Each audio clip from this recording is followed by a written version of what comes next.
ਸਤਿ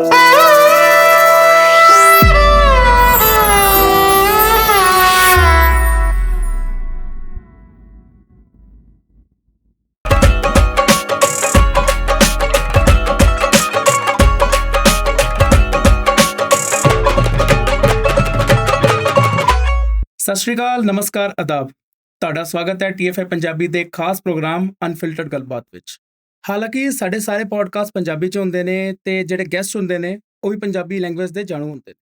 ਪਰ ਅੱਜ ਦਾ ਜਿਹੜਾ ਅਹਿਮ ਤੇ ਖਾਸ ਮੁੱਦਾ ਹੈ, ਜਿਹਦੇ ਲਈ ਅਸੀਂ ਅਖਤਰ ਅਲੀ ਖਾਨ ਜੀ ਨੂੰ ਆਪਣੇ ਸਟੂਡੀਓ ਸੱਦਿਆ ਹੈ, ਉਹ ਮੁੱਦਾ ਹੈ ਸਟ੍ਰੈਸ ਦਾ। ਤੇ ਸਭ ਤੋਂ ਪਹਿਲੇ ਸਵਾਗਤ ਕਰਦੇ ਹਾਂ ਅਖਤਰ ਖਾਨ ਸਾਹਿਬ ਜੀ ਦਾ। ਤੁਹਾਡਾ शुक्रिया ਬਹੁਤ-ਬਹੁਤ ਸਵਾਗਤ ਹੈ। शुक्रिया। ਤੁਹਾਡੀ ਇੱਕ ਵੀਡੀਓ ਜੋ ਅਸੀਂ ਦੇਖੀ ਬੜੀ ਵਾਇਰਲ ਹੋ ਰਹੀ ਹੈ, ਉਹਦੇ ਵਿੱਚ ਇੱਕ ਲਿਮਿਟਿਡ ਇਨਫੋਰਮੇਸ਼ਨ ਅਸੀਂ ਪਾਈ, ਬਟ ਅਸੀਂ ਚਾਹਾਂਗੇ ਤੁਸੀਂ ਉਹਦੇ ਬਾਰੇ ਵਿਸਤਾਰ 'ਚ ਦੱਸੋ ਕਿ ਅੱਜ ਕਿਉਂ 80% ਤੋਂ ਜ਼ਿਆਦਾ ਜਿਹੜਾ ਸਾਡਾ ਟੀਨੇਜਰ ਹੈ, ਬੱਚੇ ਨੇ, ਭਾਵੇਂ ਵਰਕ ਕਰ ਰਹੇ ਨੇ, ਸਟੱਡੀ ਕਰ ਰਹੇ ਨੇ, डिप्रेशन ਦਾ, स्ट्रेस ਦਾ शिकार बन चुके हैं। सबसे पहले तो आप सभी का और PFI स्टूडियो का बहुत बहुत शुक्रिया कि आपने मुझे मौका दिया और ये विषय अपने आप में बहुत गंभीर है।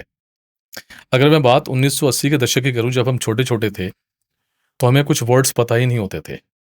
स्ट्रेस वर्ड था ही नहीं टेंशन का तो पता ही नहीं था और डिप्रेशन तो हमने कभी सुना ही नहीं था।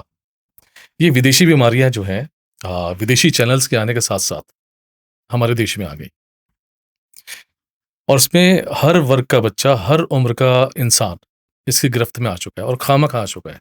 ओके, सबसे पहले अगर मैं छोटे बच्चों की बात करूं, मेरी एक वीडियो बहुत वायरल हुई है जिसमें मैंने कहा है कि एक छोटा सा प्यारा सा मासूम सा बच्चा सुबह आधी अधूरी नींद में उठता है, आधा अधूरा सुसु पॉटी करके, आधा अधूरा नाश्ता पानी करके वो फटाफट अपने स्कूल के लिए 10 किलो का बैग लेके निकलता है और जो बस है स्कूल की, वो उसे एनाकोंडा की तरह घुमाती है, स्कूल में फेंक देती है और वही वहाँ पे वो बच्चा जो है 10-10 सब्जेक्ट पढ़ता है।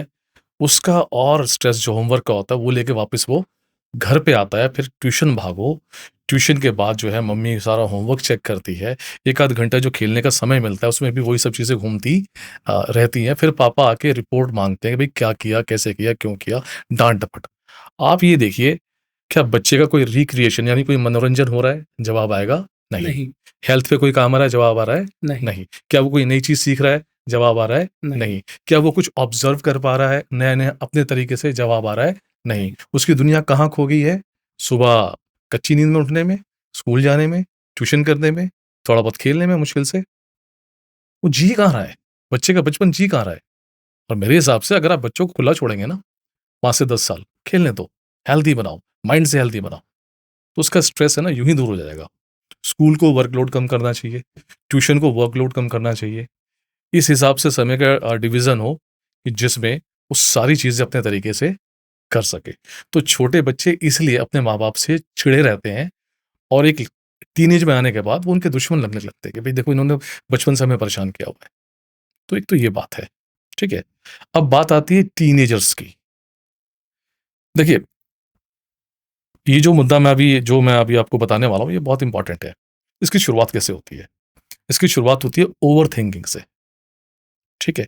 ओवर थिंकिंग होगी नेगेटिव वाली तो ये आपको स्ट्रेस देगी। स्ट्रेस का मतलब क्या होता है?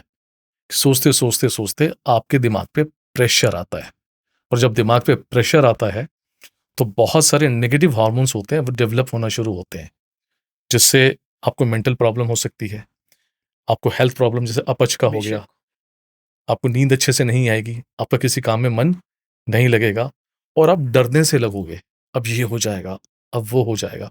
ये सब जो है स्ट्रेस ये आपको टेंशन देता है, ठीक है। और टेंशन का जब विकराल रूप आएगा ना तो ये आपको देगा डिप्रेशन और डिप्रेशन आपको एक डिसीजन देगा। क्या देगा? मैं किसी काम का नहीं हूँ, मेरे बस का कुछ नहीं है, वो मुझसे आगे निकल गया, अब मैं सुसाइड कर लूँ। उसको ही सुसाइडल थॉट्स कहते हैं। हाँ जी, जिनको उनको लगता है कि मैं इस दुनिया में किसी काम का ही नहीं हूँ।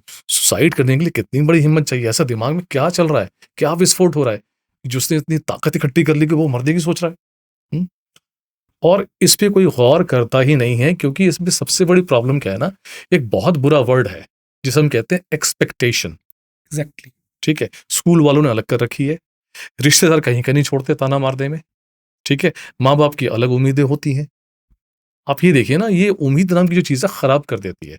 कोई ये क्यों नहीं कहता कि तू जो करना है कर, मैं तेरे साथ में हूँ, अच्छा होगा तो भी साथ में हूँ, बुरा होगा तो भी तेरे साथ में हूँ। ਮੇਰਾ ਇੱਕ ਤੁਹਾਡੇ ਤੋਂ ਸਵਾਲ ਹੈ ਕਿ ਜਿਹਨੂੰ ਤੁਸੀਂ ਹਲੇ ਓਵਰਥਿੰਕਿੰਗ ਕਿਹਾ, ਉਹ ਐਕਚੁਅਲ 'ਚ ਓਵਰਥਿੰਕਿੰਗ ਕੀ ਹੈ? ਉਹਨੂੰ ਥੋੜ੍ਹਾ ਡਿਸਕ੍ਰਾਈਬ ਕਰੋ, ਕਿਉਂਕਿ ਜੇਕਰ ਦੇਖੋ ਕੋਈ ਕੰਮ ਕਰ ਰਿਹਾ, ਸਟੱਡੀ ਕਰ ਰਿਹਾ, ਸੋਚੇਗਾ ਤਾਂ ਹੈ, ਪਰ ਕਿਹੜੀ ਹੱਦ ਤੋਂ ਬਾਅਦ ਸੋਚਣਾ ਓਵਰਥਿੰਕਿੰਗ ਹੈ, ਜੋ ਤੁਹਾਨੂੰ ਹਾਰਮ ਕਰ ਰਿਹਾ, ਉਹਨੂੰ ਥੋੜ੍ਹਾ ਡਿਸਕ੍ਰਾਈਬ ਕਰਨਾ ਸ਼ਾयद ਮੈਨੂੰ लगता है ਇੱਥੇ ਜ਼ਰੂਰੀ है। ओवरथिंकिंग तब आती है जब आप पॉजिटिव सोचते हैं। मेरी बात सुनकर आपको बहुत ऑड सा लगेगा, लेकिन मैं अपने सभी स्टूडेंट्स को, अपने जो भी मुझसे डील करते हैं कि भाई डिप्रेशन कैसे भगाएं, एक बात समझाता हूँ। पहले आप नेगेटिव सोचो। क्या सोचो आप? अगर मैं फेल हो गया तो मैंने क्या प्रिपरेशन कर दी है? अगर मैं हार गया तो अब इंडिया मैच हार जाती है, खेलना छोड़ देती है? नहीं। नहीं ना। वो ड्रेसिंग रूम में जाएगी, अपने किसी खिलाड़ी को अंदर करेगी, किसी को नए प्लान के साथ आएगी। पहला फेलियर्स पे काम करो। अगर मैं फेल हो गया तो यहाँ क्या होता है, आपने कोई बिजनेस शुरू किया, आप प्रॉफिट का पहले सोचते हैं, ठीक है? ये फैक्ट है भाई। मेरे एग्जैक्टली। 90% आ जाएंगे, लेकिन 70% उसके क्योंकि हम लोग ना उसके लिए मेंटली तैयार नहीं है कि फेल हो गया तो पहले उस पर काम करो भाई। कि अगर ये चीज हो गई भाई, शादी तलाक भी तो हो सकता है। बेशक। तलाक हो गया तो वहां तक कोई सोचता नहीं है। अभी मेरी हेल्दी बॉडी है, कल को मेरा एक्सीडेंट हो गया तो, ठीक है ना। तो पहले आप नेगेटिव सोचिए, उसके सॉल्यूशंस निकालिए। ਤੁਹਾਡੀ नज़र ਵਿੱਚ नेगेटिव सोचना ओके है, पर पॉजिटिव ओवर सोचना ओवरथिंकिंग है। हाँ, नेगेटिव सोचना नहीं, नेगेटिव सोचने के साथ उसका सॉल्यूशन निकालना ये जरूरी है, ठीक है। पॉजिटिव सोच, जरूरत से ज्यादा पॉजिटिव सोच होती है ना, वो बर्बाद करके रख देती है। क्योंकि आप कभी भी देख लीजिएगा जीवन में, आप कुछ भी अच्छा कर देंगे सोचते हैं ना, वो उस तरीके से नहीं हो पाता जैसा आपने सोचा होता है बेशक। ज्यादातर केसेस में, क्योंकि परिस्थितियां वैसी होती नहीं है। ओके, अब देखिए इसका सॉल्यूशन क्या है। ओके, क्योंकि सबकी जड़ ओवर थिंकिंग है। लाइफ में अगर आप किसी चीज को एज ए प्रॉब्लम लोगे तो वो ओवर थिंकिंग करेगी और चिंता चिता समान होती है, ठीक है। बेशक। ये ध्यान रखना आपको। तो लाइफ में किसी भी प्रॉब्लम को ना प्रॉब्लम ना मान के उसको एज ए चैलेंज मानो। चैलेंज मानोगे ना आप, तो अंदर से मोटिवेशन आती है। मोटिवेशन आएगी तो आइडियाज आएंगे। आइडियाज आएंगे तो आप एक्शन लेंगे। एक्शन लेंगे तो आप बिजी हो जाएंगे, और जब आप बिजी हो जाएंगे तो ओवर थिंकिंग का सवाल ही नहीं पैदा होता। होता। लोगों को ये, मैं भी अपनी लाइफ में ऐसा करता हूँ, और मैं इतना खुशनसीब हूं कि मैं ओवर थिंकिंग को उस हद तक नहीं जाने देता। करो, लेकिन पहले उसको एज ए चैलेंज लो, और फेलियर का भी सोच के चलो। आज हम शूट कर रहे हैं, अच्छा नहीं हुआ तो मुझे और इंप्रूव करना है। ये चीजें होती है। ਸਰ ਤੁਹਾਡੇ ਤੋਂ ਇੱਕ ਹੋਰ ਸਵਾਲ ਹੈ, ਜਿਹੜੀ ਟੀਨੇਜ ਹੁੰਦੀ ਹੈ ਨਾ, ਹਾਲਾਂਕਿ ਅਸੀਂ ਵੀ ਉਸ ਏਜ ਤੋਂ ਨਿਕਲ ਰਹੇ ਹਾਂ, ਸਾਡੇ ਨਾਲ ਦੇ ਨੇ, ਸੈਡ ਸੌਂਗਸ, ਸੈਡ ਪੋਇਟਰੀਜ਼, ਇਹ ਸੁਣਨ ਨਾਲ ਬੜਾ ਇੱਕ ਫੀਲ ਮਿਲਦਾ ਹੈ। ਤੇ ਕਈ ਵਾਰ ਕੀ ਹੁੰਦਾ ਹੈ, ਕਿਸ ਨੂੰ ਦੁੱਖ ਨਹੀਂ ਵੀ ਹੈ ਨਾ, ਕਿਸ ਨੂੰ ਕੋਈ ਪ੍ਰੋਬਲਮ ਨਹੀਂ ਵੀ ਹੈ, ਕਿਸੇ ਨੂੰ ਕੋਈ ਰਿਲੇਸ਼ਨਸ਼ਿਪ 'ਚ ਹੈ, ਕੋਈ ਨਹੀਂ ਹੈ, ਉਹ ਸੌਂਗਸ ਜਾਂ ਉਹ ਸ਼ਾਇਰੀਆਂ ਸੁਣ ਕੇ ਆਪਣੇ ਆਪ ਨੂੰ ਉਸ 'ਚ ਇਨਵੋਲਵ ਕਰ ਲੈਂਦਾ, ਉਹ ਦੁੱਖ 'ਚ ਹਿੱਸਾ ਬਣ ਜਾਂਦਾ ਹੈ। ਐਦਾਂ ਰੀਅਲੀ ਹੁੰਦਾ ਹੈ? हाँ, बहुत बहुत बहुत केसेस में ऐसा है। ऐसा इसलिए कि उन इतनी सारी चीजें हमारे आसपास हैं एंटरटेनमेंट के लिए, टाइम पास करने के लिए, लेकिन खुशी किसी से भी नहीं मिल रही है, सब नकली है। आप उस जमाने को याद करो ना, जब जॉइंट फैमिली होती थी, खेलते थे, कूदते थे, आपस में मिलते जुलते थे, त्योहार मनाते थे, सुख दुख बांटते थे। आज सिर्फ इंसान की लाइफ में सब कुछ है, लेकिन दूसरा इंसान नहीं है जो उसको समझ सके। वो माँ बाप भी होता है, भाई बहन भी होता है, वो गर्लफ्रेंड भी हो सकती है, पत्नी भी हो सकती है। हर इंसान चाहता है उसको एक शख्स समझने वाला मिले, और यही वजह होती है उसके अकेलेपन की। इसलिए वो इस तरह के गाने, ये सब चीजें वो सुनता चला जाता है। ਕਿਤੇ ਨਾ ਕਿਤੇ ਜੇ ਅਸੀਂ ਸੋਚੀਏ ਕਿ ਜੁਆਇੰਟ ਫੈਮਿਲੀ ਅੱਜ ਦੀ ਡੇਟ 'ਚ ਵੀ ਹੈਗੀਆਂ ਨੇ, ਇਕੱਠੇ ਪਰਿਵਾਰ ਜ਼ਿਆਦਾ ਨਹੀਂ ਤਾਂ ਭੈਣ ਭਰਾ 3 ਹੁੰਦੇ ਨੇ, ਪਰ ਸਭ ਦੇ ਹੱਥ 'ਚ ਨਾ ਇੱਕ ਨਵਾਂ ਯੰਤਰ ਆ ਗਿਆ ਜਿਹਨੂੰ ਮੋਬਾਈਲ ਕਹਿੰਦੇ ਨੇ। ਇਹਦਾ ਕਿੰਨਾ ਵੱਡਾ ਰੋਲ ਹੈ ਟੀਨੇਜਰਸ ਨੂੰ ਸਟ੍ਰੈਸ ਵਾਲੇ ਪਾਸੇ ਲੈ ਕੇ ਜਾਣ ਲਈ? ਹਾਲਾਂਕਿ ਬੱਚੇ ਵੀ ਅੱਜ ਦੀ ਡੇਟ 'ਚ ਮੋਬਾਈਲ ਦਾ ਬੁਰਾ ਸ਼ਿਕਾਰ ਨੇ। ਮੈਂ ਜਦ ਦੇਖਾ 80% ਬੱਚੇ ਜਿਹੜੇ 3rd 4th 5th 'ਚ ਨੇ, ਉਹ ਬੁੱਕਸ ਤੋਂ ਜ਼ਿਆਦਾ ਮੋਬਾਈਲ ਪ੍ਰੈਫਰ ਕਰ ਰਹੇ ਨੇ। ਉਹਨਾਂ ਦਾ ਹੋਮਵਰਕ ਮੋਬਾਈਲ 'ਤੇ ਆ ਰਿਹਾ ਹੈ। 10 ਮਿੰਟ ਹੋਮਵਰਕ ਕੀਤਾ, 10 ਮਿੰਟ ਤੋਂ ਬਾਅਦ ਕਿਤੇ ਹੋਰ ਡਿਸਟਰੈਕਟ ਹੋ ਗਏ। ਉਹ ਇੱਕ ਰੋਲ ਇੱਥੇ ਕਿਵੇਂ ਹੈ, ਤੇ ਉਹਦਾ ਸੋल्यूशन ਕੀ ਹੈ ਕਿ ਬੱਚਿਆਂ ਨੂੰ मोबाइल्स ਤੋਂ ਦੂਰ ਰੱਖਿਆ जाए? देखिए, सिंपल सी बात है, अगर आपके पास 500 रुपए हैं, वो आपका एक एसेट है। अब आप उसे शराब में खर्च करो या बिजनेस में लगाओ, ये आपके ऊपर होता है। मेरे पास मोबाइल है, ठीक है, मेरे लिए क्या है, अपॉर्चुनिटी है। उस मोबाइल को मैंने अवसर, मैं रील्स बना रहा हूँ, वायरल हो रही है, ठीक है, मैं स्क्रॉल नहीं कर रहा हूँ, मैं फालतू की चीजें नहीं देख रहा हूँ। ये मोबाइल देने से पहले बचपन से ही बच्चों को ना मोटिवेट करना पड़ता है, बट आपको क्या देखना है और क्या नहीं देखना है, उसको आदत डालनी पड़ती है। ये बहुत और ये हो नहीं पाता, ये चीज, ये एक प्रॉब्लम है। हाँ, ये बचपन से करना पड़ेगा। आप एक एग्जाम्पल देखिएगा, अपने घर में करके देखिएगा, मैंने करके देखा। हम सभी परिवार के सदस्यों ने अपने-अपने मोबाइल साइड में किए और किताब लेके बैठ गए। तो मेरा बेटा जो छोटा है, वो आया, मोबाइल देख रहा था, उसने एक तरफ फेंका और करने लग गया। दूसरा, एक बात समझानी है सबको कि बेटा मोबाइल की दुनिया बड़ी शॉर्ट लिव्ड है। आज इंस्टाग्राम गया, गए, टिकटॉक गया ना, गए, ओके? आप वहाँ तक जाइए जहाँ तक आपको जाना है और मोबाइल से उसमें आपकी क्या हेल्प हो सकती है, ये आप देखिए। और यकीनन एक बीमारी होती है नोमोफोबिया, मोबाइल की लत, ठीक है? ये बहुत बड़ी बीमारी आ चुकी है। इसको छुड़ाएँ कैसे? ये भी मैं आपको बता देता हूँ, जिसको लत लग चुकी है, ठीक है? पहले वो ये देखें, एक एक्सपेरिमेंट करें कि 1 घंटा मोबाइल को अपने लॉकर में बंद करें, देखना नहीं है। आप ये देखें उस 1 घंटे में कितनी बार आपका ध्यान मोबाइल को लाने के लिए गया। एक बार देख लो, एक बार स्टेटस देख लो, एक बार कमेंट्स देख लो, ठीक है? अगर ये बहुत-बहुत 10 बार से ज़्यादा हो रहा है, तो इसका मतलब आप नोमोफोबिया के शिकार हैं, ठीक है? दूसरी चीज़ एक और मैं बताना चाहूँगा, क्यों हम सभी लोग स्ट्रेस और ये मोबाइल एडिक्शन की तरफ भागे जा रहे हैं? इसका एक सबसे बड़ा कारण है और आप भी बहुत ध्यान से सुनिएगा ये कारण। हमने कभी भी अपनी हॉबीज़ को हवा नहीं दी, ठीक है? जिस शख्स ने अपनी हॉबी, जैसे पेंटर, आप देखें ना मोबाइल पड़ा रहता है, पेंटिंग करता रहता है, सिंगर है, गाता रहता है, लिरिसिस्ट है, लिखता रहता है, ठीक है? कुछ ना कुछ वो करता रहता है। जैसे मैं कंटेंट राइटर हूँ, कंटेंट दिमाग में चलता रहता है। तो अपनी लाइफ में अगर अपनी हॉबीज़ को हवा देंगे ना, तो स्ट्रेस, डिप्रेशन, टेंशन ये बहुत कम हो जाएगा। ਜੋ ਸਟ੍ਰੈਸ ਦੀ, ਟੈਨਸ਼ਨ ਦੀ, ਡਿਪਰੈਸ਼ਨ ਜਗ੍ਹਾ ਹੈ ਉਹ ਹੌਬੀਜ਼ ਲੈ ਲੈਂਦੀਆਂ ਨੇ। ਜੇ ਮੈਂ ਹੌਬੀਜ਼ ਦੀ ਗੱਲ ਕਰਾਂ, ਆਪ ਜੀ ਇੱਕ ਮੋਟੀਵੇਸ਼ਨਲ ਸਪੀਕਰ ਵੀ ਹੋ, ਨਾਲ ਦੇ ਨਾਲ personality development, skill development and ਡੂਮਿੰਗ ਵੀ ਕਰਦੇ ਹੋ।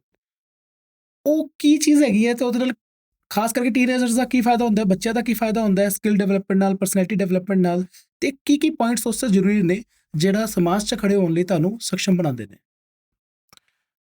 देखिए, इसमें 3 फैक्टर्स बहुत इम्पोर्टेंट हैं। सबसे पहले तो आपको ये मानना पड़ेगा कि जो एजुकेशन ले रहे हैं और जिस सक्सेस को आप तलाश रहे हैं, 2 अलग चीज़ें हैं। कोई गारंटी नहीं कि अगर आपने एजुकेशन ले ली और सक्सेसफुल हो जाए, ਪੁਆਇੰਟ ਹੈ। कोई गारंटी नहीं है। अगर आप एक डाटा उठा के देखेंगे पूरी दुनिया का, तो 10% लोग जो सबसे कामयाब लोग हैं, स्पोर्ट्स में, बिज़नेस में, ठीक है, पॉलिटिक्स में, कम पढ़े लिखे हैं। बहुत पैसा है, बेशक। बहुत नाम है, उम्दा है, ठीक है? तो पहले सोच बदलनी पड़ेगी आपको। उसके हिसाब से आपको जो है एक स्किल को डेवलप करना पड़ेगा। कोई भी एक प्रोफेशनल स्किल जो आपको खाने-कमाने को अच्छे से देगा। लेकिन इन सब का जो माई-बाप है ना, वो 2 चीज़ें हैं। पहली चीज़, बिलीव इन योरसेल्फ, भरोसा रखो अपने ऊपर, ठीक है? और दूसरा कॉन्फिडेंस। ओके, इसकी ट्रेनिंग आपको ज़रूर लेनी चाहिए। चाहे आप मेरे पास आके लें, चाहे आप आपके पास आके लें, लेकिन लें। ये 2 चीज़ें मिक्स हो जाएँगी ना, तो आप ये सोचिए ना कि अंग्रेज़ों के आने से पहले क्या हमारे देश में इलाज नहीं होता था? बेशक होता था। जिसने ताजमहल बनाया वो क्या अमेरिका से डिग्री लेके आया था? नहीं, हुँ? क्या शल्य चिकित्सा हमारे यहाँ नहीं होती थी? बिल्कुल थी। थी ना? लेकिन परसेप्शन आ गया कि एमबीबीएस डॉक्टर ही हमें ठीक करेगा। ये गलत है। ਤੁਸੀਂ ਪੂਰਾ ਆਪਣੇ ਬਾਰੇ ਦੱਸਿਆ। ਇੰਨੀ ਵੱਡੀ ਪ੍ਰੋਬਲਮ ਜਿਹੜੀ ਅੱਜ ਦੀ ਡੇਟ ਦੀ ਮੋਬਾਈਲ ਐਡਿਕਸ਼ਨ ਜਿਹਨੂੰ ਤੁਸੀਂ ਨੋਵੋਫੋਬੀਆ ਬੋਲਿਆ, ਉਹ ਇੱਕ ਵੱਡੀ ਪ੍ਰੋਬਲਮ ਸੀ, ਉਹਦਾ ਤੁਸੀਂ ਇਲਾਜ ਵੀ ਦੱਸਿਆ, ਸੋਲਿਊਸ਼ਨ ਵੀ ਦੱਸਿਆ। ਮੈਂ ਹੁਣ ਤੁਹਾਡੇ ਤੋਂ ਇੱਕ ਸਵਾਲ ਕਰਾਂਗਾ ਕਿ ਕੀ ਮੈਸੇਜ ਤੁਸੀਂ ਸਾਡੇ TFA ਪੰਜਾਬੀ ਦੇ ਚੈਨਲ ਰਾਹੀਂ ਯੂਥ ਨੂੰ ਤੇ ਛੋਟੇ ਬੱਚਿਆਂ ਨੂੰ ਦੇਣਾ ਚਾਹੋਗੇ ਅੱਜ ਦੀ ਡੇਟ 'ਚ ਕਿਸ ਵੇ 'ਤੇ ਚੱਲਣ ਤੇ ਕੀ ਚੀਜ਼ਾਂ ਤੋਂ ਗੁਰੇਜ਼ ਕਰਨ ਤੇ ਕੀ ਚੀਜ਼ਾਂ ਵੱਲ ਵਧਣ? मैं सबसे पहले तो आप सभी से ये कहना चाहूँगा पीएफआई चैनल के माध्यम से कि देखिए कुछ चीज़ें तो आपको बिल्कुल नहीं करनी। आप सुखी रहोगे, खुश रहोगे, स्ट्रेस फ्री रहोगे। सबसे पहले आप कंपेयर मत कीजिए, ठीक है? दूसरी चीज़ ये मत सोचिए कि उसके पास है, मेरे पास क्यों नहीं है? तीसरी चीज़, देखिए हर किसी की किस्मत अलग-अलग है। अब आपकी शक्ल उसकी जैसी तो नहीं है ना, जिससे आप कंपेयर कर रहे हैं। हाइट भी नहीं है, घर भी नहीं है। आपकी चीज़ अपनी है, उसकी चीज़ अपनी है। अपनी एक स्किल को डेवलप कीजिए, जिसके भरोसे आप नाम, पैसा, शोहरत कमा सकते हैं, ठीक है? फ्यूचर की आप बिल्कुल चिंता मत कीजिए और पास्ट में जो हुआ, जिसको लेके लोग रोते रहते हैं, ठीक है? उसकी भी आपको जो है टेंशन लेने की ज़रूरत नहीं है, प्रेज़ेंट का सोचिए। मैं एक छोटा-सा एग्ज़ाम्पल देना चाहूँगा, चंडीगढ़ से एक मैडम आई मेरे पास, स्पेशली मिलने के लिए, नेटवर्क्स के माध्यम से। तो उन्होंने मुझे कहा कि भई सर मुझे बहुत डिप्रेशन की बहुत लंबी कहानी थी, मैं बाहर कैसे आऊँ? तो मैंने उनसे कहा कि अच्छा एक बात बताइए, अगर आप देश की प्रधानमंत्री होती, तो आप देश चलाती या डिप्रेशन में जाके सुसाइड का सोचती? तो उन्होंने कहा सर मैं देश चलाती। मैंने कहा सारी बात छोड़ो, अगर आप एक कंपनी की सीईओ होती और आपके अंडर 3000 लोग काम कर रहे होते, तो आप कंपनी चलाती? अच्छा वो भी बात छोड़ो, अगर आप देश की सिपाही होती, पाकिस्तान के बॉर्डर पे होती या बहुत लड़ाई चल रही होती, तो आप डिप्रेशन में जाके खुद को सुसाइड करती या गोलियाँ चलाती? असल में गोलियाँ चलाती। तो मैंने कहा कि आप अपनी लाइफ़ के प्रधानमंत्री हैं, आप अपनी लाइफ़ के सीईओ हैं, आप अपनी लाइफ़ के जो हैं रक्षक हैं, ठीक है? उस पे ध्यान दीजिए। ये छोटी-छोटी बातें हो जाती हैं और जाते-जाते मैं आप सभी को एक बात कहना चाहता हूँ कि अगर डिप्रेशन के वजह से आपको मरने के ख़्याल आ रहे हैं, तो एक बात सोचिएगा कि आपको देखकर भी बहुत सारे लोग जीते हैं। आप भी किसी की ऊर्जा हैं, खुशी हैं। ध्यान रखिएगा। आप सभी का बहुत-बहुत शुक्रिया। ਇਹ ਸਨ ਸਾਡੇ ਨਾਲ ਅਲੀ ਅਖਤਰ ਖਾਨ ਸਾਹਿਬ, ਜਿਨ੍ਹਾਂ ਦਾ ਇੰਸਟਾਗ੍ਰਾਮ ਤੇ ਇੱਕ ਆਪਣਾ ਚੈਨਲ ਅਲੀ ਟਾਕਸ ਹੈ, ਜਿੱਥੇ ਇਹ ਵਧੀਆ content related to motivational speaking and personality development ਪੇਸ਼ ਕਰਦੇ ਨੇ। ਮੈਂ ਕਾਰਜੋਤ ਸਿੰਘ ਤੁਹਾਡੇ ਤੋਂ ਵਿਦਾ ਲੈਂਦਾ ਹਾਂ TFI ਪੰਜਾਬੀ ਨਾਲ। ਫਿਰ ਮਿਲਾਂਗੇ ਇੱਕ ਨਵੇਂ ਐਪੀਸੋਡ ਵਿੱਚ ਨਵੇਂ ਗੈਸਟ ਨਾਲ। ਤਦ ਤੱਕ ਲਈ ਸਤਿ ਸ਼੍ਰੀ ਅਕਾਲ, ਨਮਸਕਾਰ, ਆਦਾਬ।